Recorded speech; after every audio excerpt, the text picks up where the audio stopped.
हरे कृष्णा कृष्ण कृष्ण हरे हरे, हरे राम राम राम हरे हरे।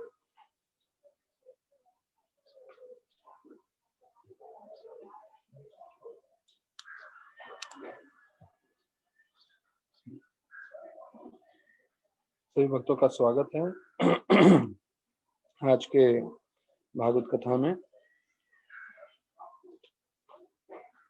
तो हम प्रभुपाद लीलामृत में चर्चा कर रहे थे कि कैसे भक्ति सिद्धांत सरस्वती ठाकुर भक्ति वेदांत स्वामी जो है जन्माष्टमी मनाना चाहते थे वृंदावन में, विशेष रूप से राधा दामोदर मंदिर में। और उसके लिए उन्होंने जो है ये सोचा कि मैं क्यों ना जो विश्वनाथ दास जो गवर्नर है उत्तर प्रदेश का, उनको उत्तर प्रदेश के, तो उनको बुलाया जाए। और उसके लिए उन्होंने एक फ्लायर भी बनाया। और उस फ्लायर मतलब जो एक हैंडआउट जैसे हम बोलते हैं, एक कागज का। और उसमें वर्णन किया था कि जन्माष्टमी सेरेमनी मना रहे हैं हम रूप गोस्वामी और जीव गोस्वामी के समाधि मंदिर पे, जो राधा दामोदर मंदिर है सेवा कुंज वृंदावन में। और वहां पे गौड़िया कीर्तन होने वाला है। और his excellency Vishwanath Das governor of Uttar Pradesh वो आने वाले हैं और ये 31 अगस्त 1964 की बात तारीख उन्होंने डाला है। तो 31 अगस्त 1964 मतलब अभी जैसे मैंने बताया 1 साल में प्रभुपाद जो है निकलने वाले हैं यूएस के लिए। और टाइमिंग भी दिया है उन्होंने 7:30 से 8:30 शाम का समय का। तो इस फ्लायर में प्रभुपाद ने भागवतम का बारे में भी बताया था।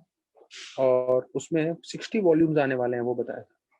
और जो भजन्स हैं जो गाने वाले हैं, जैसे श्री कृष्णा चैतन्य प्रभु दया करो मोरे और षड गोस्वामी को प्रार्थना, तो ये सब भी उन्होंने उसके अंदर जो है पैम्पलेट में दिया था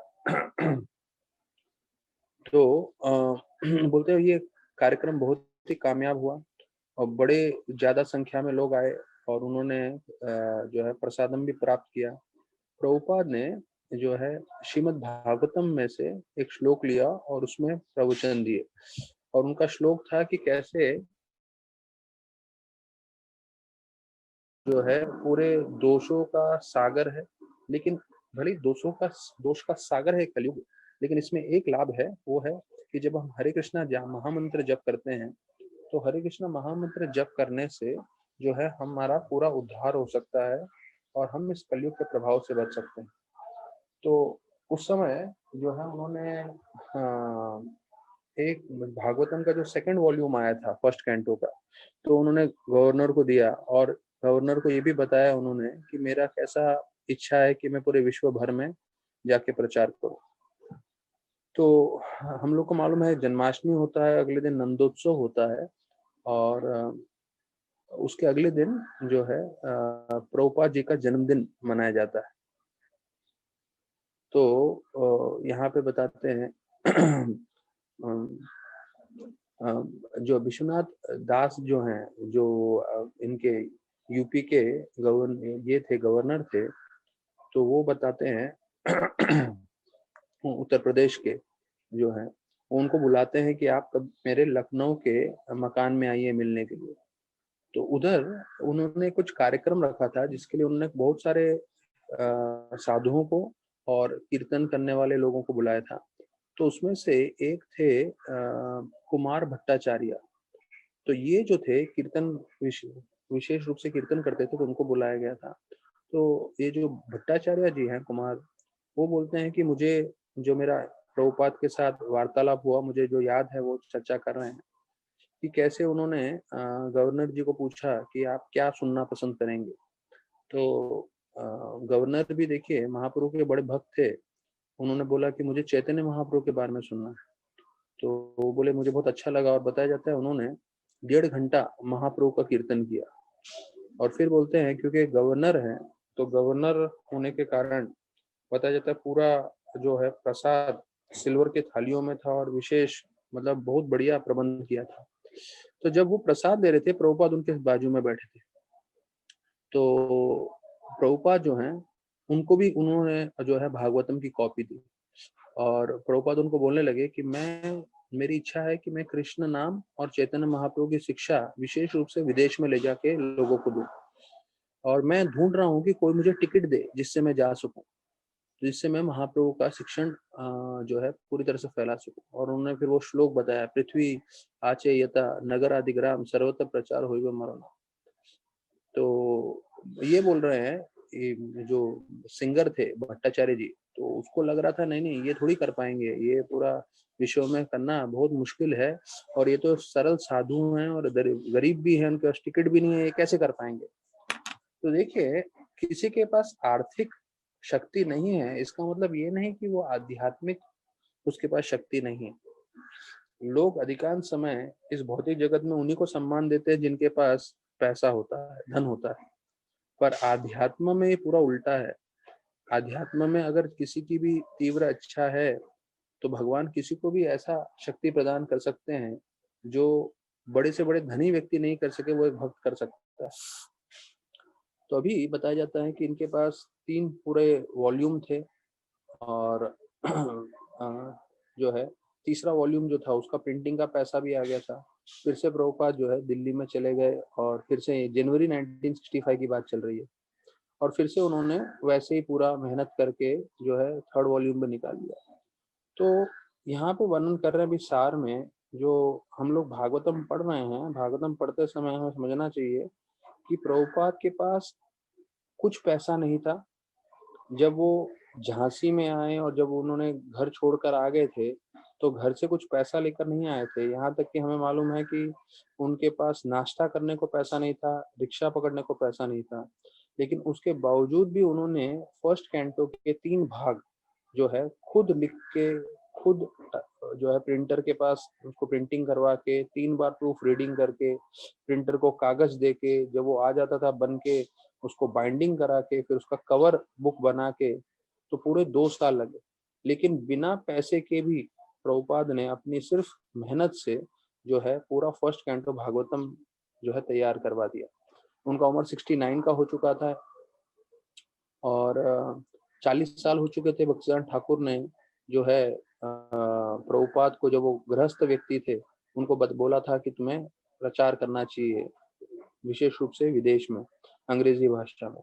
तो देखिए, ये जो भक्तिसिद्धांत ठाकुर का शिक्षण है वो सिर्फ प्रभुपाद के लिए नहीं है, ये शिक्षण हम सभी गौड़ीय वैष्णव के लिए है कि जितना हो सके हमें कोशिश करना चाहिए प्रचार करने का। तो जब हम प्रचार करेंगे, जैसे प्रभुपाद ने बताया कि आप गुरु को कभी भी गुरु ने जो आपको भक्ति प्रदान किया है, तो उसके बदले में आप गुरु को कुछ नहीं दे सकते, क्योंकि जो भक्ति देता है वो आपको इस जन्म मृत्यु के चक्कर से बाहर लेके जा रहा है, वो आपको कृष्ण प्रेम प्राप्त करवा रहा है, कृष्ण के निकट लेके जा रहा है। तो उसके बदले में आप कुछ भी उनको दें, आप नहीं उतार सकते। पर प्रभुपाद ने बोला, अगर आप गुरु का ऋण उतारना चाहते हो तो एक ही तरीका है, वो है प्रचार करके। तो प्रभुपाद ने बोला, जैसे मैंने आपको भक्ति दी है, मैं चाहता हूँ कि आप दूसरे लोगों को भक्ति दें, तो उससे गुरु प्रसन्न हो सकते हैं, नहीं तो गुरु का ऋण हम कभी भी जीवन में नहीं उतार सकते। भले ही हम उनको कितना डोनेशन दे दें, या भले ही हम जो है दूसरा कुछ सेवा करते रहें उनके लिए, पर जो भक्ति जो हमें मिली है उसका ऋण हम कभी जीवन भर नहीं उतार पाएंगे। ध्यान रखिएगा ये चीज। तो फिर यहाँ पे बता रहे हैं कि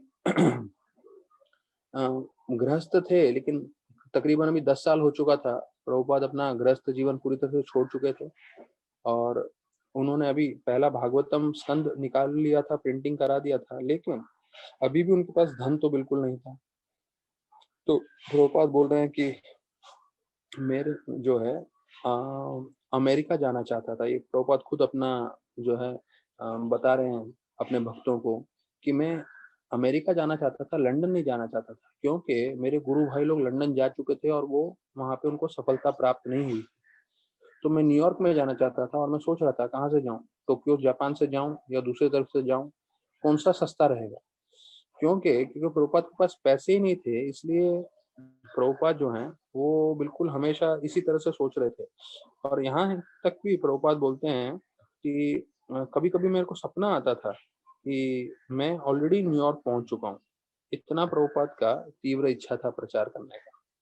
तो हम ये प्रभुपाद की तीव्रता को पूरी तरह से सम्मान करते हुए हम आगे बढ़ते हैं। तो जहाँ हमने श्रीमद् भागवतम का पाठ रोका है वहीं से हम प्रारंभ करते हैं वापस से।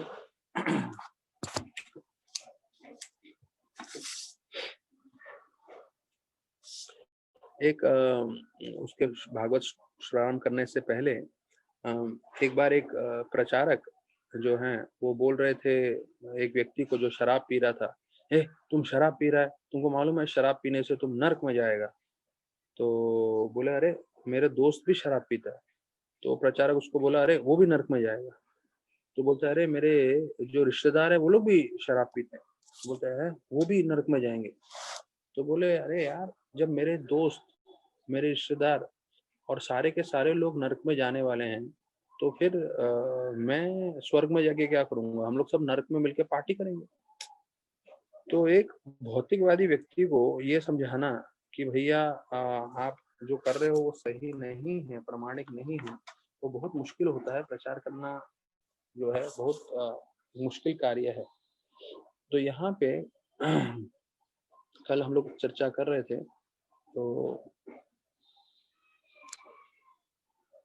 तो हम ध्रुव महाराज जो हैं बार बार अलग अलग श्लोकों में, हमने कल चर्चा किया 30 से 35 श्लोकों में जो है वो यही बोल रहे हैं कि मेरे से बड़ी गलती हो गई कि मैंने जो है भौतिक इच्छा से भगवान की भक्ति की।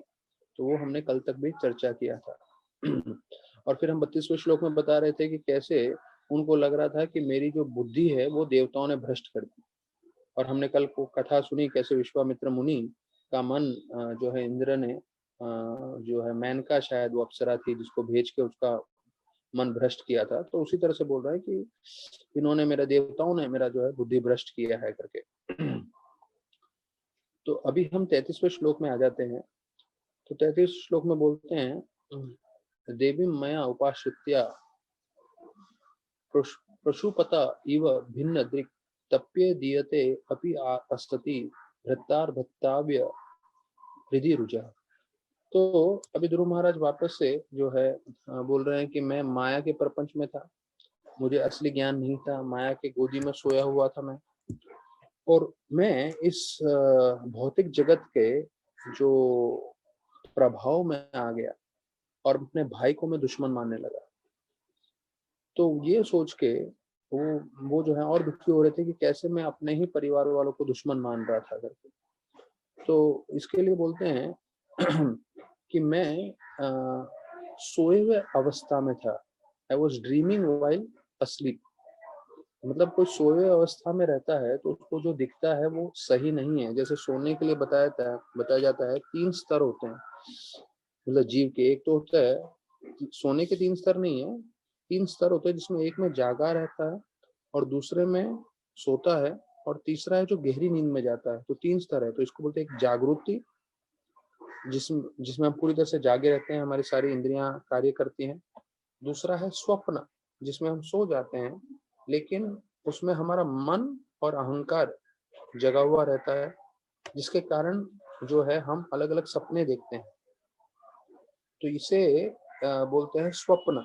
एक हुआ जागृति। जागृति तो हमें समझ में आ गया कि पूरी तरह से हम जगे हुए रहते हैं वो। और उसके ऊपर दूसरा स्तर है स्वप्न में, जिसमें हम सोते हैं पर सोने के समय जो है हमारा मन नहीं सोता, हमारा अहंकार नहीं सोता और मन से हम बहुत सारी सपने देखने लगते हैं। तो इसे स्वप्न स्तर बोलते हैं। और तीसरा है सुषुप्ति। सुषुप्ति मतलब गहरा नींद, जिसमें हम खुद भूल जाते हैं हम कौन हैं, हमें कुछ याद नहीं रहता।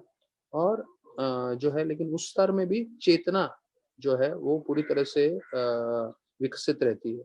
तो स्वप्न में जो है मन और अहंकार सोता नहीं है, लेकिन सुषुप्ति में मन और अहंकार भी सो जाता है लेकिन चेतना नहीं सोती। तो ये 3 वर्णन किया गया है। तो प्रभुपाद लिख रहे हैं 33वें श्लोक में कि असली ज्ञान क्या है। असली ज्ञान वो है जब उसको जीवन का असली सार समझ में आ जाए, और वो तभी समझ में आएगा जब उसको भगवान की कृपा प्राप्त होगी। तो ये बहुत महत्वपूर्ण विषय है वापस से कि जब हमें भगवान की कृपा प्राप्त होगी तभी हम जीवन का उद्देश्य समझ पाए। तो जीवन का उद्देश्य प्रभुपाद गीता में स्पष्ट बताते हैं पर्पस ऑफ गीता। अगर जो है हम लोग कल से आखिरी के 10 मिनट, समझ लीजिए आप 4:55 से 5:05 तक 10 मिनट रोज गीता भी प्रारंभ कर रहे हैं पाठ करना। तो हम लोग पूरा प्रीफेस से स्टार्ट करेंगे, फिर इंट्रोडक्शन करेंगे, फर्स्ट चैप्टर सेकंड चैप्टर ऐसे करते हुए जाएंगे। जिनको गीता में स्टडी करना है तो अपनी भगवत गीता हिंदी में, इंग्लिश में, मराठी में लेके तैयार रहिएगा। कल 4:55 से 10 मिनट हम लोग रोज गीता भी पाठ करेंगे। तो 10-10 मिनट में जितना गीता होता है उतना धीरे धीरे हम लोग आगे बढ़ते जाए। जैसे मैंने पहले भी बताया आप लोगों को कि ये नित्यम भागवत सेवा, नित्यम भागवत सेवा मतलब हमें पूरा जीवन भर भागवत करना है। तो इसलिए मैं बहुत जल्दबाजी में खत्म करने के हिसाब से नहीं कर रहा हूँ, मैं धीरे धीरे जा रहा हूँ, क्योंकि धीरे भी जाने से हमें फायदा ही होगा, क्योंकि हम रोज जो है ज्यादा से ज्यादा सुन पा रहे हैं अलग अलग श्लोक और भागवत के अलग अलग चीजों का दृष्टिकोण। तो प्रभुपाद लिखते हैं, देखिए इस ये जो मैंने आपको जागृति, स्वप्न और सुषुप्ति का बताया, इसका प्रभुपाद सार इस 33वें श्लोक में बता रहे हैं। देखिए हम स्वप्न में बहुत सारी चीजें देखते हैं। प्रभुपाद बोलते हैं ये हमारी सब कॉन्शियस माइंड में हम देखते हैं, मतलब हमारी चेतना द्वारा, हमारे मन द्वारा, चेतना नहीं मन द्वारा। लेकिन ये सब सारी की सारी चीजें जो है वो सही नहीं है। स्वप्नों में हम जो देखते हैं उससे कुछ मतलब नहीं है, क्योंकि वो सपना है। हमारा असली जीवन क्या है? जब हम जाग जाते हैं। उसी प्रकार से वास्तविक रूप में हमें परमात्मा का ज्ञान नहीं, आत्मा का ज्ञान नहीं। इसलिए हम भौतिक जगत में इसे मित्र या इसे दुश्मन मानते हैं, वगैरह वगैरह कार्य करते हैं। तो प्रभुपाद का मेन इसके अंदर बताना ये हम लोग को, जैसे हम अपने जीवन में स्वप्नों को सीरियसली नहीं लेते। जैसे स्वप्न में कोई देखे कि मैं राजा बन गया हूँ या उसको करोड़ों रुपए मिल गए हैं, तो ऐसा नहीं कि अगले दिन वो कार्य नहीं करेगा। उसको मालूम है वो सपना है, सपना का कोई असली में मान्यता नहीं है। वैसे ही इस भौतिक जीवन में कोई राजा बन गया हो या किसी के पास करोड़ों रुपए हैं, तो इसका मतलब ये नहीं कि उसका वास्तविक जीवन वो है आध्यात्मिक जगत में। तो उसके लिए उसको कार्य करना है। राजा बन गए, बहुत पैसे आ गए, इसका मतलब भक्ति नहीं छोड़ सकता वो। अगर वो भक्ति छोड़ देगा तो फिर से वो पुनः जन्म के चक्कर में फंस जाएगा।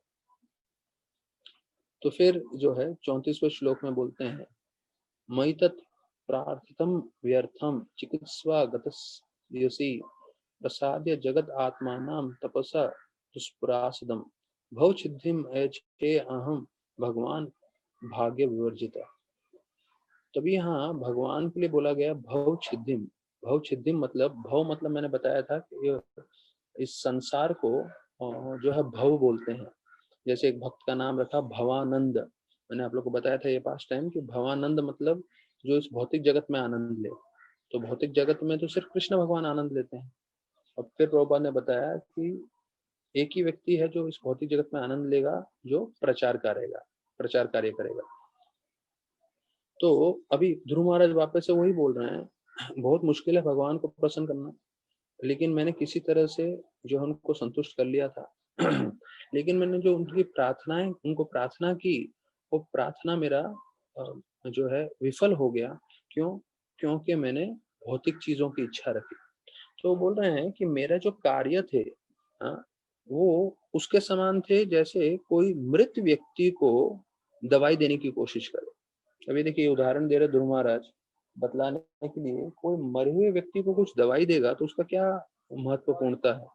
तो वैसे ही बोल रहे हैं, मैंने भगवान की भक्ति की और भगवान से भक्ति करके जो भव छिद्दिम है, जो इस भौतिक जगत से हमें निकाल सकते हैं, वो छोड़ के मैंने बाकी सब कुछ मांग लिया, तो क्या फायदा। तो बोल रहे हैं मैं कितना दुर्भाग्यशाली हूँ, भगवान से मिलके भी मैंने जन्म मृत्यु से बाहर निकलने की इच्छा नहीं की। तो प्रभुपाद बताते हैं कि कभी कभी भक्त होते हैं जो भक्ति में लगे हैं, भगवान की सेवा में लगे हैं, लेकिन उसके बदले में वो भौतिक चीजें चाहते हैं। प्रभुपाद बोलते हैं ये तरीका नहीं है भक्ति करने का। मतलब जब हम लोग भक्ति कर रहे हैं तो भक्ति करते समय जो है हमें ध्यान रखना है कि हम भौतिक चीज नहीं मांगे भगवान से। अगर हम भौतिक चीज मांगेंगे तो वो हमारी शुद्ध भक्ति में नहीं गिना जाएगा। फिर यहाँ पे बताते हैं out of ignorance of course sometimes a devotee does so, अर्थात कि अगर कोई भक्त कुछ मांग भी रहा है तो वो उसके अंधकार वश मतलब उसको ज्ञान नहीं है, इसलिए वो ऐसे कार्य कर रहा है।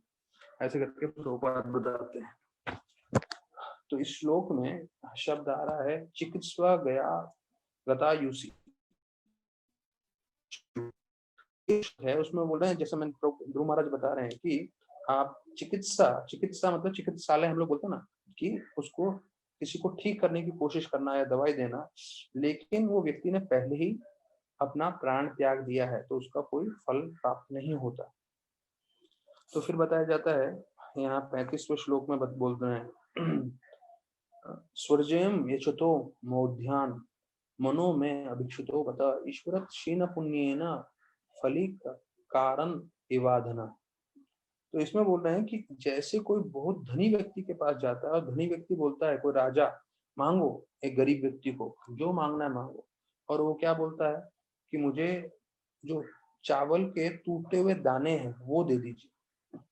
तो कोई राजा के पास जाके राजा कुछ भी सामने से बोल रहा है, आपको जो चाहिए आप मांगिए मैं देने को तैयार हूँ, और उसके बदले में वो सिर्फ टूटा मतलब चावल के भी जो टूटे हुए टुकड़े हैं, तो टूटे हुए टुकड़े जो होते हैं वो और सस्ते होते हैं और उसका ज्यादा मूल्य भी नहीं होता। तो टूटे हुए टुकड़े चावल के वो मांग के लाए तो उसका क्या फायदा, ये ध्रुव महाराज खुद बोल रहे हैं। तो बोल रहे हैं ये मेरी मूर्खता है, मेरे पुण्य पूरे संचित खत्म हो गए थे, भगवान मेरे सामने आए, मैंने उनसे उनकी सेवा नहीं मांगी और मैंने इस भौतिक जगत की चीजें मांगी, तो ये मेरे मूर्खता है। तो यहाँ पे लिखा है लास्ट लाइन में फले कारण इवाधना जैसे कोई जिसके पास धन न हो तो फले कारण मतलब चावल के टूटे हुए दाने वो मांग के लेता है। तो उसी प्रकार से हम लोग भी देखिए भक्ति कर रहे हैं, निश्चित रूप से हमारे मन में भी भौतिक इच्छाएं अवश्य हैं, लेकिन हमें समझना चाहिए कि सिर्फ हम भक्ति से जुड़ गए हैं तो वो भगवान की हम पे विशेष कृपा हो गई है, और भक्ति से जुड़ना मतलब हम लोग पहले ही भागवत धाम में प्रवेश कर चुके हैं। प्रभुपाद के 2.72 जो श्लोक है उसमें मैंने आप लोगों को पहले भी चर्चा करके बता रहा था कि उसमें स्पष्ट बताया गया है कि भगवान और भगवान की भक्ति दोनों एक समान है। तो भगवत धाम और भक्ति वो भी एक समान है। तो हम जब भक्ति में जुड़े हैं तो हम वास्तविक रूप में भगवत धाम में, क्योंकि भक्ति और भगवत धाम एक है। तो वास्तविक रूप में जब हम इस कथा भी सुन रहे हैं हम लोग भगवत धाम में प्रवेश करते हैं, तो वो हमें उसकी अनुभूति नहीं है, हमको उसका साक्षात्कार नहीं है, पर ये वास्तविक सत्य है। तो प्रभुपाद जो है 35वें श्लोक के तात्पर्य में बता रहे हैं स्वराज्यम, ये बहुत जरूरी तात्पर्य है। प्रभुपाद बहुत मुख्य चीजें इसमें बताते हैं। स्वराज्यम मतलब इस श्लोक में आया है जो है पूरी तरह से स्वतंत्र। तो ये प्रभुपाद बोलते हैं बहुत जरूरी है शब्द स्वतंत्रता, इंडिपेंडेंस। अभी देखिए हम लोग हमारा जो है नेशनल हॉलिडे मानते हैं 26 जनवरी को रिपब्लिक डे और 15 अगस्त को इंडिपेंडेंस डे। तो ये जो इंडिपेंडेंस है, स्वतंत्रता, सबसे महत्वपूर्ण विषय है पूरे देश के लिए और पूरे देशवासियों के लिए और हमारे जैसे सभी लोगों के लिए। तो अभी प्रभुपाद बता रहे हैं असली स्वतंत्रता का क्या मतलब। तो ये बहुत महत्वपूर्ण है हम सब के लिए समझना। प्रभुपाद पहला लाइन बोल रहे हैं कि जो जीव है उसको मालूम ही नहीं है स्वतंत्रता क्या है। तो पहले ये चीज हमें समझना चाहिए कि हमें इसका ज्ञान नहीं है। तो प्रभुपाद कई बार ये चीज बतलाते थे कि कभी कोई स्वीकार कर ले कि मुझे इसका ज्ञान नहीं है, ये बहुत जो है बुद्धिमान व्यक्ति ऐसा कर सकता है। मतलब जब आप स्वीकार कर लें हाँ मुझे इसके बारे में ज्ञान नहीं है, तो ये बुद्धिमान व्यक्ति करता है। क्यों? क्योंकि जब वो स्वीकार कर लेता है मुझे इसके बारे में मालूम नहीं, तब वो ज्ञान प्राप्त कर सकता है। अधिकांश समय हम लोग ज्ञान नहीं होता पर हम स्वीकार नहीं करते हैं कि मुझे इसके बारे में ज्ञान नहीं है। प्रभुपाद लिखते हैं complete independence means situations in one's constitutional position. अगर आपको स्वतंत्रता चाहिए इसका मतलब है आपको शुद्ध पड़ेगा। तो इंडिपेंडेंस, स्वतंत्रता जो पूरे देश भर में चल रहा है, उसका असली अर्थ है कि आप तभी स्वतंत्र होंगे जब आप वास्तविक रूप में जो आपका कॉन्स्टिट्यूशनल पोजीशन है, जो आपका धर्म है कि आप कृष्ण के दास हैं, उस आप स्तर पे पहुंचेंगे तो वो आप स्वतंत्र हैं। तो देखिए, हम सबको स्वतंत्रता चाहिए, और इतना 1947 से पहले इतना ब्रिटिशर्स के साथ, विदेशी अंग्रेजों के साथ इतना लड़ाई हुआ, झगड़ा हुआ, पर ये जो इंडिपेंडेंस है वो आपको समझना है कि हम तभी स्वतंत्र हो पाएंगे जब हम भक्ति से जुड़ जाएंगे पूरी तरह से। तो बोलते हैं हम स्वतंत्र रहेंगे जब हम पूरी तरह से भगवान पे निर्भर रहेंगे। ये बहुत जो है बोलते हैं ना, दोनों चीजें एक दूसरे को काटती हैं। अर्थात पहला चीज बोल रहे हैं आप स्वतंत्र हैं, लेकिन स्वतंत्र रहने के लिए आपको भगवान पे निर्भर रहना चाहिए। एक उदाहरण दे रहे हैं प्रभुपाद कि एक बच्चा पूरी तरह से स्वतंत्रता से खेल रहा है, लेकिन माता पिता के निरीक्षण में, माता पिता उसको देख रहे हैं। तो हम सबको मालूम है, जब छोटे बच्चे खेलते हैं तो माता पिता पूरा उस पर ध्यान रखते हैं। तो बच्चे को लग रहा है मैं स्वतंत्र हूँ, मैं जो भी कर रहा हूँ, लेकिन माता पिता का पूरा नजर है, और जैसे ही कुछ गलत होता है वो तुरंत जो है उसको उठा लेते हैं या उसकी रक्षा के लिए आ जाते हैं। तो वैसे हमें अपने परम पूज्य पिता जो है कृष्ण भगवान से जुड़ना चाहिए, तब जाके हम जो भी करेंगे वो स्वतंत्र होगा, और उनकी भक्ति कर रहे होंगे तब जो है हम उन पे पूरी तरह से निर्भर रहेंगे। तो प्रभुपाद जो है ये बहुत महत्वपूर्ण लाइन है, जो लोग अपना भागवत लेके बैठे हैं वो अंडरलाइन कर सकते हैं। मैंने भी विशेष मार्कर से अंडरलाइन किया है। प्रभुपाद लिख रहे हैं, the independence of the condition soul does not mean to fight with obstacles offered by Maya, but to surrender to Krishna. तो हम लोग सब जो भक्त हैं वो स्वतंत्र हैं भगवान की भक्ति में। तो ये स्वतंत्रता का मतलब ये नहीं कि हम माया से हमेशा लड़ते रहें, नहीं। हमारा जीवन का उद्देश्य माया से, माया जो अड़चन दे रही है उसके साथ लड़ते नहीं रहना है हमें जीवन भर। हमारा जीवन का उद्देश्य है कि हम भगवान कृष्ण को शरणागत हो। तो ये बहुत महत्वपूर्ण है कि हम भक्ति से जुड़े हैं तो माया से लड़ने के लिए नहीं, कृष्ण की सेवा करने के लिए। तो बोलते हैं देखिए, आप यहाँ पे सेवा करिए, या जब आप गोलोक वृंदावन में जाएंगे वहां पे अभी आपको सेवा ही करना है। तो ये जो सेवा भाव प्रभुपाद ने सिखाया है, जो जीव का असली अस्तित्व है, तो वो आध्यात्मिक जगत में भी है। तो हमें जो चीज ध्यान रखना है कि जब हम यहाँ पे सेवा कर रहे हैं तो हमें किसी वैष्णव से द्वेष नहीं करना है, ईर्ष्या नहीं करनी है, और लड़ाई झगड़ा नहीं करना है। तो ये बहुत महत्वपूर्ण है, क्योंकि नहीं तो हम आध्यात्मिक जगत में जाएंगे तो आध्यात्मिक जगत में भी जाके हम वही करने लगेंगे। और सोचिए, आध्यात्मिक जगत में तो हमारा हालत कितना खराब होगा, क्योंकि वहां पे सारे के सारे भक्ति हैं। पृथ्वी पे तो, जहाँ मुंबई में मैंने आपको बताया 10,000 में एक आपको व्यक्ति भक्त मिलेगा, इतना संख्या कम है। 130 करोड़ में जो है से 1,30,000 लोग ही भक्त हैं भारत, पूरे भारतवर्ष में। तो इसलिए हमें यहीं पे ही भक्तों के साथ मैत्री प्रेम का भाव रखना चाहिए। तो प्रभुपाद दिखते हैं कि बड़े पॉलिटिकल लीडर्स हैं, वो लोग सब स्वतंत्रता चाहते हैं, पर जब से उन्होंने स्वतंत्रता की बात की है, लोग हैं, जितनी भी जनता है, वो लोग ज्यादा से ज्यादा निर्भर होते जा रहे हैं गवर्नमेंट पे और बाकी सब चीजों पे। तो उनको स्वतंत्रता चाहिए, पर स्वतंत्रता नहीं मिल रही है, उल्टा और सारे के सारे निर्भर होते जा रहे हैं। तो देखिए, अभी हम 1947 के बाद जो है अभी देश स्वतंत्र है, लेकिन स्वतंत्र होने के बाद भी अभी उतना ही करप्शन चल रहा है, क्राइम चल रहा है। उल्टा आप 47 से आज का आप 2020 का हिसाब लगाएंगे तो सब देखेंगे सब कुछ बढ़ गया है। तो जब तक हम कृष्ण की भक्ति नहीं करेंगे तब तक हम स्वतंत्र नहीं हैं, ये चीज बहुत जरूरी है। तो यहाँ पे फिर वही उदाहरण दे रहे हैं प्रभुपाद कि कोई राजा से टूटे हुए चावल मांगेगा तो उसका क्या मतलब।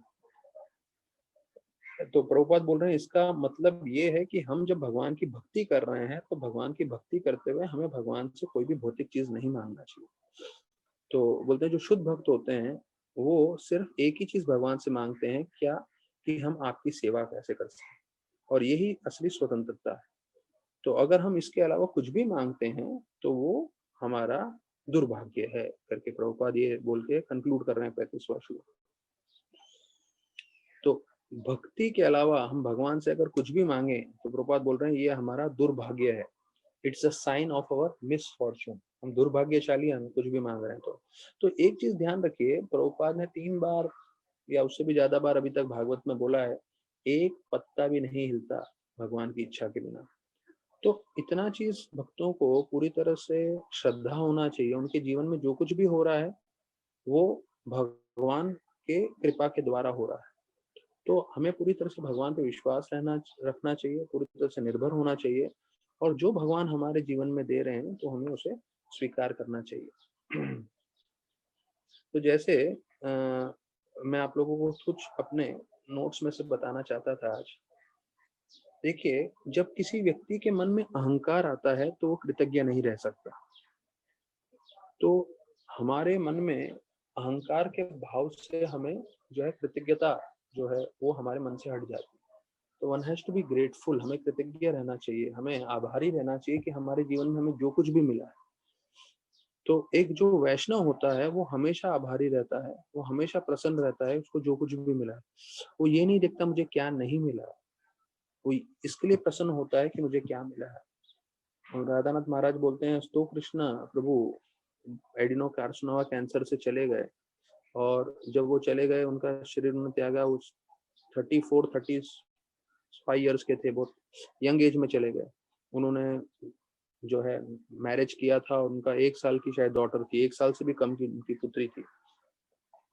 तो महाराज बोल रहे थे कि अभी 35 साल की उम्र में, मतलब आप देखें तो पूरी जवानी में अगर कोई शरीर त्यागे तो वो बोल सकता है, अरे भगवान ये मेरे साथ क्यों कर रहे हो, मैंने तो आपकी इतनी भक्ति की। और वास्तविक रूप में देखा जाए तो 10-12 साल 15 साल शायद ब्रह्मचर्य आश्रम में भी थे। तो कृष्ण प्रभु जब 35 साल में उनको एडिनो कार्सिनोमा कैंसर हुआ और शरीर त्यागने वाले थे, तो उनके मन में ये नहीं आ रहा था कि अरे मैंने इतनी भक्ति की और मुझे कैंसर दे दिया, अभी मेरी जवान बीवी है, मेरी बेटी है, और मेरे को भगवान लेके जा रहे हैं। नहीं, उनके मन में कभी भी ये शब्द नहीं आया। उनके मन में क्या शब्द आया कि मैं बहुत कृतज्ञ हूँ कि मुझे भक्ति मिली, मैं बहुत भाग्यशाली हूँ कि मुझे इस्कॉन से जुड़ा, मुझे प्रभुपाद की किताबें मिली, मुझे महामंत्र मिला जप करने के लिए, भागवत पढ़ने के लिए मिला। तो महाराज बोलते हैं, ये जो आपकी भावना है वो आपको भगवत धाम ले जाने के लिए योग्य बनाती है। कंप्लेन करना, रोते रहना वो कोई भी कर सकता है, लेकिन जो चीज आपको मिला है उसके लिए आप आभार व्यक्त करें, आप कृतज्ञ रहें। ये व्यक्ति जो है, ये चेतना जो है आपको भगवत धाम ले जाने के लिए जो है सबसे उत्तम रहती है। फिर बोलते हैं, अगर आप वो नहीं कर रहे हो भौतिक जगत में, कई लोगों को शायद मालूम होगा, एक मोहम्मद अली करके एक बहुत ही प्रसिद्ध बॉक्सर थे। हाँ, आज भी आप गूगल करेंगे मोहम्मद अली तो बॉक्सर जो है, उनका आपको बहुत सारे वीडियोस भी आएंगे, ये करेंगे। और बताया जाता है उनको ओलंपिक्स में बुलाया गया था, और उनको बुलाया था टॉर्च जलाना है। टॉर्च मतलब वो जो मशाल होता है वो जलाना है। और उनको कुछ तो बीमारी हो गई थी, और वो ओलंपिक्स में सबके सामने वो जो मशाल था वो ऊपर उठा के आग नहीं लगा पाए। फिर दूसरों को आना पड़ा, मदद करना पड़ा, और उनके हाथ से लेके उन्होंने मशाल आग लगाई। तो ये जो मोहम्मद अली थे, वो एक टाइम के इतने फेमस बॉक्सर थे कि वो एक पंच मारते थे, सामने वाला नॉकआउट हो जाता था, बेहोश हो जाता था। और फिर बाद में उनके हाथ में उतनी ताकत भी नहीं रही कि जिससे वो एक मशाल उठा सके। तो हमें समझना है कि आज हमारे शरीर में जो ताकत है, अगर हम उसका सदुपयोग नहीं करेंगे तो भविष्य में ऐसा समय आने वाला है हम सबके साथ, जब हम अपना हाथ भी नहीं उठा पाएंगे। तो उससे पहले हम जितनी भी तीव्रता से भक्ति करें वो सर्वोत्तम है, नहीं तो हमारा जीवन व्यर्थ में ही जाएगा। अगर आप लोगों को मैं स्टॉक एक्सचेंज के बारे में बताऊं, 25 साल पहले अगर आप देखेंगे स्टॉक एक्सचेंज में आग लगा था। और जो है, आप तकरीबन मानेंगे नहीं कि सिर्फ एक ही कंपनी में जो है, उस समय ये डीमैट अकाउंट नहीं थे, सब हार्ड जो पेपर में शेयर्स रहते थे। तो उस समय 25 साल पहले कई कई लोग थे जो हैं, जो 1-1 लाख रुपया रोज का कमाते थे, 1-1 लाख रुपया रोज का। और एक दिन में जिस दिन आग लग गया तो 90 करोड़ रुपए के शेयर्स एक ही दिन में जल गए, और जो 1 लाख रुपया दिन में कमाने वाला था वो रास्ते पे आ गया 3 घंटे में। तो देखिए कोई कितना ही करोड़पति हो, लेकिन प्रकृति ऐसी चीज है तो है वो कभी भी जो है हमें ऊपर नीचे कर सकती है। तो ये प्रभुपाद बताते हैं कि हमारे जीवन में हमें बहुत महत्वपूर्ण चीज ये है कि हम हमेशा भक्तों के संग में रहें और विशेष रूप से ब्रह्म मुहूर्त में जप करें। तो ब्रह्म मुहूर्त में जप करने के बारे में बताते हैं। देखिए, आप इस्कॉन में अभी तक एक भी डिवोटी पता नहीं लगा पाओगे जो ब्रह्म मुहूर्त में जप कर किया उसने सालों साल और फिर वो भक्ति से बाहर निकल गया। ये एक बहुत महत्वपूर्ण है जो मैं आप लोग को बताना चाहूंगा ये पॉइंट। आप इस्कॉन में जो है ढूंढ के भी पता नहीं लगा पाओगे कोई डिवोटी जिसने ब्रह्म मुहूर्त में जपा किया। ब्रह्म मुहूर्त होता है, प्रभुपाद बोलते हैं 1.5 से 2 घंटा पहले सूर्योदय से, तो 5 से 7 आप मान लीजिए, दैट्स द स्टैंडर्ड टाइम ब्रह्म मुहूर्त का। तो जो व्यक्ति ब्रह्म मुहूर्त में जप करता है 5 से 7 में, वो कभी इस्कॉन को छोड़ के नहीं जाता। अगर उसमें कोई अनर्थ भी होंगे, अगर कोई अपराध भी करने वाला होगा तो भगवान मार्गदर्शन करेंगे जिससे वो जो है अपराध न करे। और वो मार्गदर्शन भगवान ददामी बुद्धि योगम तम उनको देते हुए उनको उस अपराध से बचा देंगे जिससे वो भक्ति से बाहर नहीं निकले। लेकिन उसके लिए चाहिए क्या कि वो सुबह को जो है 5 से 7 में जपा करें। तो देखिए हमारा अभी जो है ऑनलाइन जपा चल रहा है 5 से जो है विशेष रूप से 6 बजे तक में जो है हम लोग अटेंडेंस देखते हैं। तो 5 से 6 बजे में बड़ी तपस्या होती है, क्योंकि देखिए अधिकांश लोगों को वो समय में सोना बहुत अच्छा लगता है।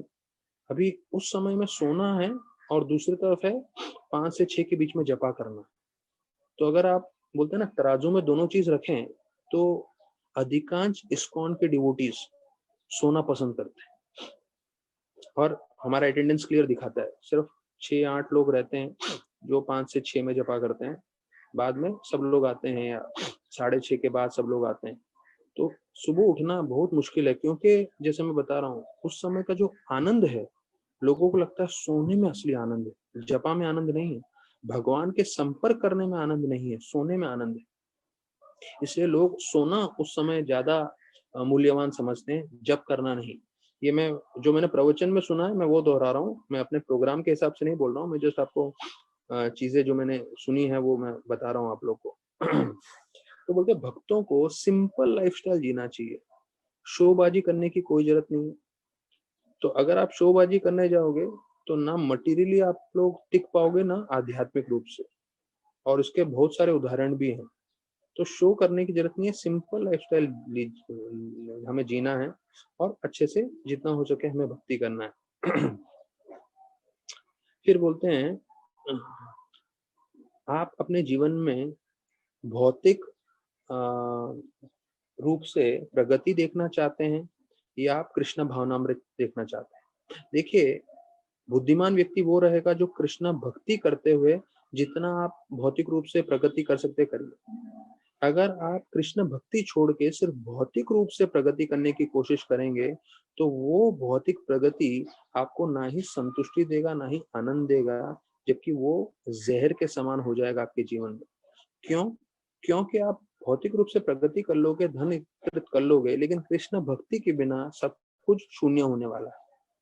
तो ये जो है बहुत हमें समझना चाहिए जरूरी है कि भाई हमें दोनों चीज करना है, कि जो है कृष्ण भक्ति सबसे प्रमुख है और दूसरा भौतिक जीवन में भी है तो उसमें भी हमें कार्य करते रहना। जैसे बोलते हैं आध्यात्मिक जीवन और हमारा परिवार का जीवन, तो दोनों की हमें जिम्मेदारियां लेनी है। और इन दोनों की जिम्मेदारियां करते हुए हमें बाहर की जिम्मेदारियां सब काट देनी चाहिए। देखिए ये बहुत बड़ा भारी है। You have to cut all outside engagements. ये मैंने सीनियर डिवोटीज से सब काउंसलिंग लिया था तो मैं नोट्स निकालता था, तो वो मैं आपको सुना रहा हूँ। जब आप भक्ति कर रहे हैं और जब आप परिवार की जिम्मेदारी संभाल रहे हो, ये दोनों जरूरी है। आप भक्ति के लिए परिवार की जिम्मेदारी नहीं छोड़ सकते, परिवार की जिम्मेदारी के लिए भक्ति नहीं छोड़ सकते। तो ये दोनों को तो जीवन भर लेके चलना है। तो फिर क्या आपको छोड़ना है? अपने परिवार के बाहर जो है जितने भी बाहर के आपके कार्य हैं वो सब काटने हैं आपको। जैसे आपके भौतिक दोस्त लोग हैं, या जो अभी मैं क्या बोलूंगा इसमें जो रिश्तेदार हैं हमारे, तो रिश्तेदारों को मतलब उतना ही आप समय दीजिए जिससे आपका ज्यादा समय नहीं जाए उनके पीछे, क्योंकि आप रिश्तेदारों को ज्यादा समय देने जाओगे, मैं आपको बता रहा हूँ ये दोनों चीज आपका असर करेगा, आपका भक्ति भी असर करेगा और दूसरा आपका जो है परिवार की जो सेवा करनी है वो भी आपका असर करेगा। तो राधानाथ महाराज बहुत इन सब चीजों के लिए पर्टिकुलर हैं। आनंदवन प्रभु और तुलसी माता जी जो है वो शुरुआत के समय में मंदिर में ही रहते थे और कई महीनों तक वो लोग मंदिर में रह रहे थे। तो महाराज ने एक दिन आनंदवन प्रभु को बोला कि ये तो कैसे चल रहा है आपका सेवा? बोलते हाँ महाराज, मैं सुबह उठता हूँ, मंगल आरती करता हूँ, माला करता हूँ और जो है भागवत सुन के मैं प्रसाद लेके चला जाता हूँ ऑफिस में और जो है ऑफिस करके मैं शाम को आता हूँ और यहाँ पे क्लास क्लास होता है वो सुन के मैं सो जाता हूँ। तो महाराज बोलते, महाराज ने बोला अपनी वाइफ को टाइम देते हो कि नहीं? तो बोले टाइम क्या महाराज, वो भी तो मंगल आरती करती है, वो भी सेवा में लगी है, तो उसको टाइम देने की अलग से क्या जरूरत है? तो महाराज बोले अभी, ये राधा गोपीनाथ मंदिर के प्रांगण की बात है, बोले अभी उसको चौपाटी बीच पे लेके जाओ और 2 घंटा उसके साथ चौपाटी बीच पे बैठ के बात करो, उसके बाद ही तुम मंदिर में वापस आना। और तुरंत राधानाथ महाराज ने जो है आनंद प्रभु और तुलसी माता जी को भेज दिया। बोला एक पति का कर्तव्य है कि वो अपनी पत्नी के साथ समय बिताए और उसका ध्यान रखे। तो हमारा जिम्मेदारी है गृहस्थ का कि वो दोनों चीजों को संभाले, अपने परिवार को और साथ साथ अपनी भक्ति को। लेकिन इसके लिए बाहर की चीजों को आपको थोड़ा जो है वो काटना पड़ेगा। तो वो आपको डिसीजन लेना है कि भैया क्या काटना है, कैसे काटना है। फिर एक बताते हैं, भक्ति में स्टेडीनेस होना बहुत जरूरी है। Steadiness is more important then momentary enthusiasm. मतलब मैं आपको बताऊं उदाहरण, मैं एक हफ्ता कोई 5 से 7 जपा कर रहा है और फिर 1 महीना दिख ही नहीं रहा है जपा के लिए, तो वैसा उत्साह नहीं चाहिए हमें। बेहतर है वो आराम से सोए लेकिन 7 बजे जुड़े, 8 बजे जुड़े, लेकिन वो 7-8 बजे जुड़े लेकिन जुड़े हमारे साथ, और ऐसा 1 महीना पूरा हमारे साथ जपा करते रहे और करते रहे। ऐसा नहीं कि एक हफ्ता में पूरा 5 बजे उठ के ब्रह्म मुहूर्त में उत्साह में करूं और उसके बाद 2 महीना गायब, नहीं वो नहीं। तो स्टेडीनेस नहीं बोलते उसको, वो बोलते हैं मोमेंटरी एंथुजियाज्म। मतलब उत्साह दिखा रहा है और उसमें स्थिरता नहीं है। स्थिरता मतलब एक ही चीज लंबे समय के लिए आप करते रहिए करते रहिए करते रहिए, तो वो जो है बहुत महत्वपूर्ण। तो जैसे यहाँ पे बताया गया है एक जो है ब्रह्मांड पुराण में व्यासदेव जी ने एक श्लोक लिखा है, तो मैं आप लोग के साथ चर्चा करूंगा। अच्छा, व्यासदेव जी के बारे में मैं आपको बता दूं, जो हमारा सतयुग, त्रेता, द्वापर, कलयुग है, ऐसे चतुर्युग होते हैं, इसको दिव्य युग बोलते हैं। ऐसे दिव्य युग जो है 1000 होते हैं ब्रह्मा के दिन में। जितने भी 1000 दिव्य युग होते हैं, उस हर दिव्य युग में व्यासदेव जी आते हैं। मैं फिर से दोहराऊंगा, जितने भी ब्रह्मा के 1000 दिव्य युग होते हैं, 1000 दिव्य युग में 1000 बार व्यासदेव जी आते हैं। क्यों? हर युग में व्यासदेव जी का आना कंपलसरी है, जिससे वो शास्त्रों की रचना कर सकें और जितने भी जीव हैं उनका उद्धार हो सके ये शास्त्रों के बल पर। और व्यासदेव जी ने सबसे उत्तम शास्त्र जो हमें दिया है वो है श्रीमद् भागवतम, जिसकी हम चर्चा कर रहे हैं। तो बोलते हैं व्यासदेव जी अलग अलग जो है रूप में आते हैं। रूप में आते हैं मतलब व्यासदेव जी का तो रूप वही रहता है, पर बताया जाता है किसी एक युग में वाल्मीकि जी जिन्होंने रामायण लिखी है वो खुद व्यासदेव का पुनर्जन्म लेते हैं। फिर दूसरे युग में, दूसरे कल्प में जो है भगवान कृष्ण या विष्णु साक्षात व्यासदेव बनते हैं। तो ऐसे बहुत सारा व्यासदेव जी का अलग अलग रूप में वो प्रकट होते हैं, मतलब अलग अलग रूपों से व्यासदेव जी के रूप में प्रकट होते हैं। तो ऐसा वर्णन किया गया। तो व्यासदेव जी ब्रह्मांड पुराण में बोल रहे हैं नरसिंह देव की स्तुति करते हुए। हाँ, तो ये भी श्लोक काफी प्रसिद्ध है इस्कॉन में। तो बोलते हैं जय नरसिम्हा श्री नरसिम्हा जय जय नरसिम्हा देव, प्रहलादेश जय पद्म मुख पद्म भृंगा, जय नरसिम्हा श्री नरसिम्हा जय जय नरसिम्हा देव, प्रहलादेश जय पद्म मुख पद्म भृंगा। तो इसका पहले लाइन तो आसान है, सबको मालूम है, जय जय जय नरसिम्हा जय नरसिम्हा जय जय नरसिम्हा, मतलब नरसिंह देव भगवान आपकी जय हो। प्रहलाद ईश, प्रहलाद ईश, ईश मतलब ईश्वर, आप प्रहलाद के ईश्वर हैं, ये पहला शब्द का मतलब है। और भृंग, भृंग मतलब एक मधुमक्खी के समान, तो नरसिंह देव को जो है व्यासदेव मधुमक्खी के समान बोलते हैं। क्यों? क्योंकि जो मधुमक्खी होता है वो हमेशा कमल की तरफ आकर्षित होता है, फूल की तरफ आकर्षित होता है। तो बोलते हैं वैसे भगवान नरसिंह देव लक्ष्मी देवी की तरफ हमेशा आकर्षित होते हैं, जैसे एक मधुमक्खी एक कमल की तरफ आकर्षित होता है। तो वो दूसरे लाइन में है, प्रहलादेश मतलब प्रहलाद के जो ईश्वर हैं, और जय पद्म मुख पद्म भृंग।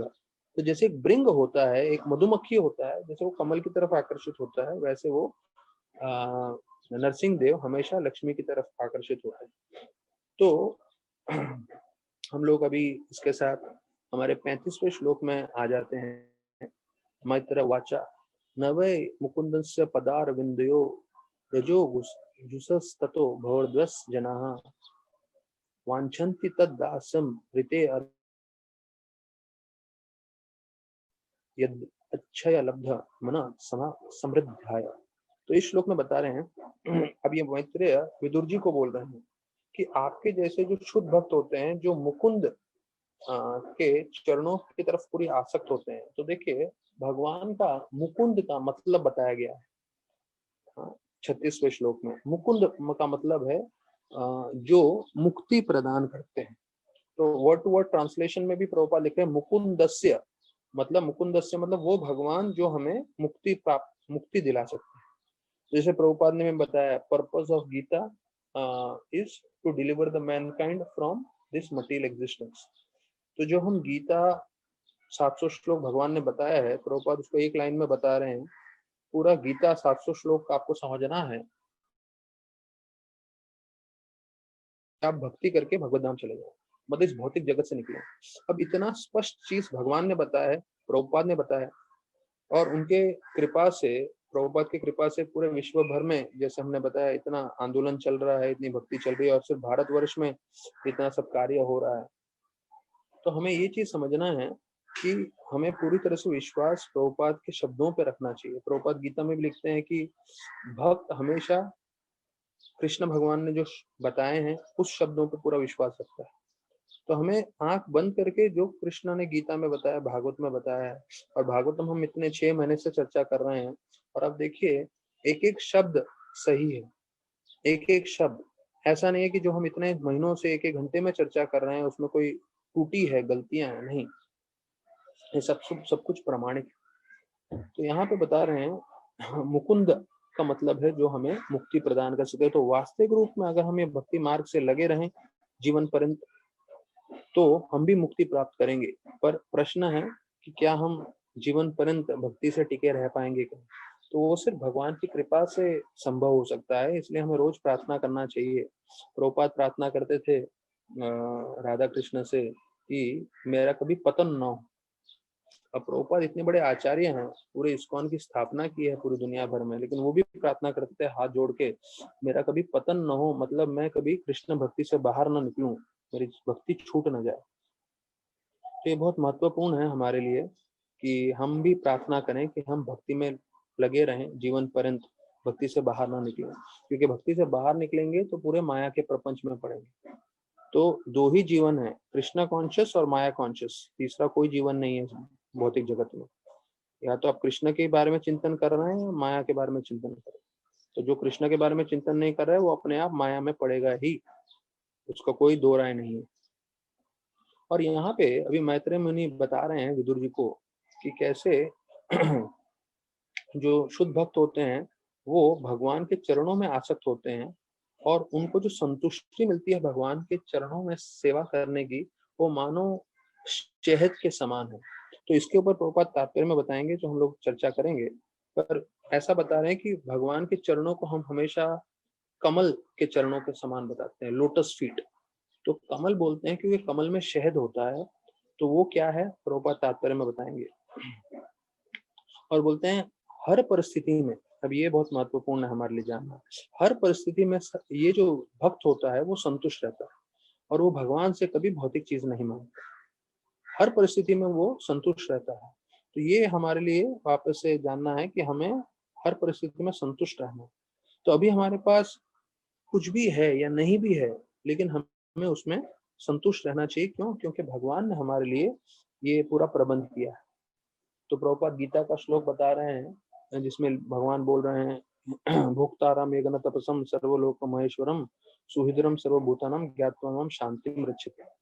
शांतिम रक्षति मतलब अगर आपको शांति चाहिए जीवन में तो कृष्ण भगवान की भक्ति करनी चाहिए। वो पूर्ण पुरुषोत्तम है, वो स्वीकार करना चाहिए, वो हमारे मित्र हैं। तो ये हम जब स्वीकार करेंगे तब हम शांति प्राप्त कर पाएंगे। और उसके बिना आपके जीवन में आपके पास कुछ भी होगा तो अशांति ही रहेगी। तो प्रभुपाद लिख रहे हैं कि कर्मी, ज्ञानी और योगी तीनों जन अपने शांति, अपने आनंद में के लिए लगे रहते हैं। जो भौतिकवादी व्यक्ति हैं वो दिन रात पैसा कम, ज्ञानी है वो तपस्या करते हैं मुक्ति प्राप्त करने के लिए, और जो योगी हैं वो तपस्या करते हैं जो है अलग अलग शक्ति प्राप्त करने के लिए, मिस्टिक पावर्स प्रभुपाद लिख रहे हैं। तो बोलते हैं मुक्ति मुक्ति सिद्धि कामे सकले अशांत, मुक्ति मुक्ति सिद्धि कामी सकले अशांत। ये चैतन्य चरितामृत का श्लोक है जिसमें बोलते हैं कि अगर आप मुक्ति करना चाहते हो, मतलब इंद्र भोग, मुक्ति चाहते हो, या सिद्धि, सिद्धि मतलब ये सब सिद्धियां प्राप्त करना, सकले अशांत, सब लोग अशांत रहेंगे। कृष्ण भक्त निष्काम अतएव शांत। तो जो कृष्ण भक्त होता है वो निष्काम होता है। तो अब ये निष्काम इस जो है तात्पर्य में आने वाला है 36वें श्लोक में जो हम पढ़ रहे हैं, अतएव शांत। तो जब आप निष्काम हो जाओगे, तो निष्काम का प्रभुपाद मतलब बताते हैं निष्काम मतलब ये नहीं कि आपकी सारी इच्छाएं नहीं हो, सारी इच्छाएं हमें खत्म करना। प्रभुपाद बोलते हैं ये असंभव है। हमें भौतिक इच्छाएं खत्म करनी है और भौतिक इच्छाओं के जगह पे आध्यात्मिक इच्छाएं रखनी है। इसको बोलते हैं निष्काम। जब आप निष्काम के स्तर पे आओगे, अथ एव शांत, तो हम इच्छाओं को बंद नहीं कर सकते, हमें इच्छाएं रखनी है। जितना हो सकता है उत्तम से उत्तम इच्छा रखनी है भगवान के लिए, सेवा के लिए, प्रचार के लिए, भक्तों के लिए, तो हम संतुष्टि प्राप्त करें। तो अभी प्रभुपाद अपने महत्वपूर्ण शब्द बोल रहे हैं जब तक एक भक्त भगवान की सेवा में लगा हुआ है वो संतुष्ट रहेगा in any condition of life. Prabhupada लिखना है, बहुत अच्छा शब्द है प्रभुपाद के, कि आप किसी भी परिस्थिति में हो, जब तक आप भगवान की सेवा में लगे हो आप संतुष्ट रहोगे। मतलब मैं बोलूंगा कि ये जो लाइन है प्रभुपाद का, हम लोग को जो है अपने जीवन में पूरा तरह से जो है एक लिख के रख लेना चाहिए अपने घरों में सब जगह। प्रभुपाद लिख रहे हैं, he is satisfied in any condition of life as long he is constantly engaged in the service of the Lord. तो एक भक्त से मैं बात कर रहा था, मैं भक्त को पूछा कि भैया आप तो काफी टाइम प्रवचन सुन रहे थे, अभी एकदम ये हो गए, आप नहीं दिखते हो आजकल। तो बोले, अरे प्रभु जी मेरी बेटी गर्भवती हो गई है और उसके लिए मुझे जो है बहुत ध्यान रखना पड़ रहा है, और हमने पूरा घर शिफ्ट कर दिया है और हम घर बेचने के लिए भी तत्पर हैं वगैरह वगैरह। उन्होंने सब अपने प्रॉब्लम्स बता रहे थे। तो बोले थोड़ा वाईफाई कनेक्शन नहीं है इंटरनेट का। तो मैंने बोला ठीक है, आप जो भी है अपना जिम्मेदारी संभाल लीजिए। तो मैं कहने का मतलब है ये हमें अपनी भौतिक चीजें संभालनी है, जैसे प्रभुपाद बताते हैं, साथ साथ भक्ति भी करनी है। एक के लिए आप दूसरे को कॉम्प्रोमाइज नहीं कर सकते। आप भक्ति के लिए परिवार का ध्यान रखना कॉम्प्रोमाइज नहीं कर सकते और परिवार का ध्यान रखने के लिए भक्ति नहीं कॉम्प्रोमाइज कर सकते। दोनों के बीच में बैलेंस करना जरूरी है। यहाँ बोल रहे हैं प्रभुपाद कि आप किसी भी परिस्थिति में रहो, आपका कोई भी कंडीशन हो, मैं आज की तारीख में बता रहा हूँ जो है 12 नवंबर 2020 में, आप किसी भी परिस्थिति में हो, जब तक आप भगवान की सेवा में लगे हो तो आप हमेशा संतुष्ट रहोगे। तो हम लोग अपना भी चर्चा कर सकते हैं, आप लोग भी जैसे हमारे साथ जुड़े हुए हैं। हम लोग 6 महीने से लॉकडाउन चल रहा था, मार्च महीने से तब से भागवतम कर रहे हैं। हमारी कोशिश है कि भाई हम सेवा करते रहें। तो कुछ नहीं तो कुछ तरीके से हमने सोच लिया, चलो ऐसे सेवा करते हैं, लॉकडाउन है तो देखिए भगवान ने फिर ददामी बुद्धि योगम तम जो है ऐसी प्रेरणा दी कि अरे आप भागवत करो, जपा भी करो। तो जपा भी स्टार्ट हो गया, जो जून महीने से चालू हो गया, जून जुलाई अगस्त सितंबर अक्टूबर नवंबर, तो ये 6 महीना चल रहा है हमारी जपा का भी। तो भगवान हमें मार्गदर्शन करते रहेंगे, हमें सिर्फ सिंसियरली भक्ति करनी है। अब यहाँ पे प्रभुपाद बता रहे हैं कि वो जो है शहद का उदाहरण दिया गया था। तो भगवान के चरणों को कमल के साथ बताया गया है, तुलना की गई है। और दूसरा बताया गया है कि भगवान के चरणों में एक सैफरन कलर का धूली रहती है। भगवान के चरणों में एक जो है तुलसी का महक रहता है, क्योंकि भगवान के चरणों में तुलसी रहती है और उधर जो है धूल भी रहता है। धूल मतलब ये आध्यात्मिक है, हमारा भौतिक जगत का वो नहीं सोचना चाहिए। तो बोलते हैं जो भक्त होता है वो उस चरण पे ध्यान करते हुए वो शहद प्राप्त करता है। अभी हमें मालूम है चरणों में तो शहद शहद नहीं होता, लेकिन भगवान के क्योंकि ये चरण है और भगवान के चरण को कमल के साथ तुलना किया गया है, तो हमें भक्ति का आनंद प्राप्त होता है, तो उसे शहद के साथ तुलना की गई है। तो बोलते हैं जब तक हमारे मन में से भौतिक इच्छाएं खत्म नहीं होंगी तब तक हमें वो शहद का स्वाद नहीं आएगा। तो अभी हम लोग सब तकरीबन यहाँ पे 36 दिखा रहे हैं लोग, कथा सुन रहे हैं मुझे इंक्लूड करके। तो मैं अगर प्रवचन दे रहा तो 35 लोग बचे, तो 35 लोग सोच रहे होंगे, और मैं भी बोल सकता हूँ कि भाई हमें तो इतना शहद नहीं मालूम चल रहा। वास्तविक रूप में ये जो भागवत कथा कर रहे हैं, तो भागवत कथा में भी हमें शहद मिलना चाहिए। तो शहद कब मिलेगा? जब हमारी भौतिक इच्छाएं खत्म हो जाएंगी। Unless one is freed from all material desires, he cannot actually taste the honey from Lord's lotus feet. तो प्रवचन में आपको आनंद चाहिए तो भाई शुद्धिकरण करना पड़ेगा। जब तक अपना शुद्धिकरण नहीं होगा तब तक हम इसमें आनंद प्राप्त नहीं कर पाएंगे। तो प्रभुपाद बता रहे हैं कि हमें भक्ति करना चाहिए बिना विचलित हुए इस भौतिक जगत में क्या हो रहा है। प्रभुपाद बोल रहे हैं without being disturbed by the coming and going of material circumstances. मतलब भौतिक जगत में क्या आ रहा है क्या जा रहा है उससे बिल्कुल विचलित नहीं होना है और आपको भक्ति करते रहनी है। तो ये हमारे लिए महत्वपूर्ण है कि हम स्थिर रहें भक्ति में। कोरोना वायरस है या नहीं है, कल आगे भविष्य में क्या होगा उसका कुछ लेना देना नहीं है। हमें एक ही चीज ध्यान रखना है, हमें स्थिर रहना है। तो प्रभुपाद अभी निष्काम के बारे में बताते हैं कि हमें भौतिक इच्छाएं हमारी जो है खत्म करने की कोशिश करनी चाहिए। हम अपनी इच्छाएं बंद नहीं कर सकते, ये असंभव है, प्रभुपाद बताते हैं। तो living entity is eternally existent and he can not give up desires. तो जीव जो है वो अशाश्वत काल के लिए जीवित रहने वाला है आत्मा के स्वरूप में। तो भले भौतिक जगत में हो या आध्यात्मिक जगत में है, वो इच्छाएं नहीं छोड़ सकता। लेकिन इच्छा जो है उसके जीवन का लक्षण है। तो ये जो है इस निष्काम मतलब ये नहीं मतलब बता रहे हैं, प्रभुपाद वापस से दोहरा रहे हैं कि हमारी इच्छा कुछ नहीं होनी चाहिए, हमारी जो है इंद्र भोग की इच्छा नहीं होनी चाहिए। भगवान की सेवा के लिए सब इच्छा कर सकते हैं। तो फिर प्रभुपाद अंत कर रहे हैं 36वां श्लोक ये बोल के कि हमें हमेशा संतुष्ट रहना चाहिए जो भी भगवान ने हमारे जीवन में दिया है। प्रभुपाद बोल रहे हैं devotee should always remain satisfied with the standard of comforts offered by the Lord. मतलब देखिए हम लोग सब जितने लोग कथा सुन रहे हैं, कृष्ण भगवान ने हमारे सबके जीवन में कुछ ना कुछ प्रबंध किया है। तो हमें जो हमें प्रबंध मिला है उससे संतुष्ट होना चाहिए। प्रभुपाद बोल रहे हैं ईशो उपनिषद का श्लोक है तेने त्यक्तेन भुंजितः। इसका मतलब है जो भगवान ने आपके जीवन में दिया है उससे संतुष्ट रहिए और अपना समय कृष्ण भक्ति के लिए बचाइए। हमारे अपना जीवन में जो है अपना ज्यादा से ज्यादा समय कृष्ण भक्ति में लगा के रखना है and to save time for executing Krishna consciousness. मतलब हमें अपने स्टैंडर्ड ऑफ लिविंग पे ज्यादा नहीं सोचना है, जो हमें सरल सिंपल चीज मिल रहा है उससे अपना जीवन व्यतीत करना है और मन पूरा कृष्ण भक्ति के लिए बचा के रखना है, समय कृष्ण भक्ति के लिए बचा के रखना है और उसमें कृष्ण भक्ति अपने जीवन में करना है और दूसरों को भी जोड़ने की कोशिश करनी है। तो अच्छे प्रभुपाद के तात्पर्य हम लोग को पढ़ने मिल रहे हैं। तो अभी हम 37वें श्लोक से कल चर्चा करेंगे। बहुत बहुत धन्यवाद सभी भक्तों का। हरे कृष्णा।